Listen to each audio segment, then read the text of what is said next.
High! তো চলো সেদিনকে অন্নপ্রাশন বাড়ি যাওয়ার আগের থেকে একদম অন্নপ্রাশন বাড়ি ফেরা পর্যন্ত পুরোটাই তোমাদের সঙ্গে শেয়ার করি।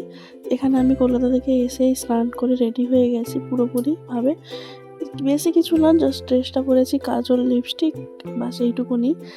তারপরে টোটো চলে এসছে, যেহেতু একটু দূরেই হচ্ছে, লজে হচ্ছে, তাই জন্য। আর কথায় আছে না, যদি হয় সুজন তেঁতুল পাতায় নজন, তো সেইভাবেই আমরা একদম একটা টোটোতে করে প্রায় 8 থেকে 9 জন মিলে গেছিলাম। এই যে আমি গিফটটা নিয়ে নিয়েছি। ভালো করে মানে এতদিনে হয়তো একটু জেনে গেছো যে আমার নিজের হাতে বানিয়ে দিতে খুব পছন্দ জিনিসগুলো, তাই জন্যই চেষ্টা করি নিজের হাতে বানিয়ে দেওয়ার আমার তরফ থেকে। অবশ্য মাও দিয়েছে। তো পৌঁছে গেছি, গিয়েই দেখি এখন অন্নপ্রাশন বয় অন্য লোকের কোলে। তারপরে আমি একটু হাঁটলাম, নিলাম, আরও খুব শান্ত, সবার সঙ্গে কথা বলে সবার কোলে যায়। তারপরে একটু মা নিয়ে বসছিলো, এখানে সবাই মিলে একটু ফটোশ্যুট করে নিল।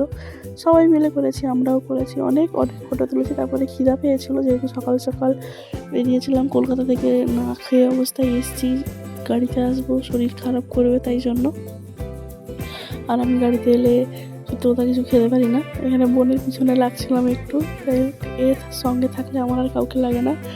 মানে সত্যি আমার জীবনে এইরকম মানুষ আমি দেখলাম যার রাগ বলে কোনো জিনিস নেই, অ্যাকচুয়ালি নেই না, আছে, খুব কম, খুবই কম, একদম সীমিত পরিমাণে। আমাদের সঙ্গেও আর কেমন কী করে জানি না, কার সঙ্গে, আমার সঙ্গে অন্তত করে, আমি এটা নিঃসন্দেহে নিঃস্বার্থভাবে বলতে পারি। তারপরে খাবার চলে এসছে, ফ্রাইড রাইস, এটা বেগুন না, এটা ছিল কুমড়োর চপ, আর ছিল এঁচোড় চিল্লি। আর ও আমার পাশেই বসছে, আর আমার থালায় কিছু জন একটা খুঁজছিল। যাই হোক, তারপরে খেতে শুরু করলাম। এত খিদা পাচ্ছিলো, অ্যাকচুয়ালি অতিরিক্ত খিদা পেলেও বেশি খাওয়া যায় না। তারপরে ভাত এলো, ছোলার ডাল, আলু আর মাছের মাথা দিয়ে একটা তরকারি, আর স্যালাড তো আগেই দিয়ে গেছে। তারপরে এলো মাছের সর্ষে দিয়ে একটা তরকারি, দই কাতলা নয়, এটা কাতলা মাছ, এবার সর্ষে দিয়ে। তারপরে এলো মাটন। অ্যাকচুয়ালি খুব হিজিবিজি কিছু করেনি এখানে মেনুতে, খুব সিম্পল করেছে আর খুব ভালোভাবে করেছে। তারপরে ছিল মিষ্টি, পাঁপড়, চাটনি, পায়েস ছিল, যেটা আমি নিইনি, আইসক্রিম ছিল, যেটা আমি খাইনি যেহেতু আমার গলা ব্যথা। তারপর আবারও খেয়ে এসে এখানে একটু চটকানা চলছে, আর একজন এই যে আমার পাশে বসছে ম্যাডাম, দুপাশে দুটো চুটি বেঁধে এসছে আমার সঙ্গে ঝগড়া করে।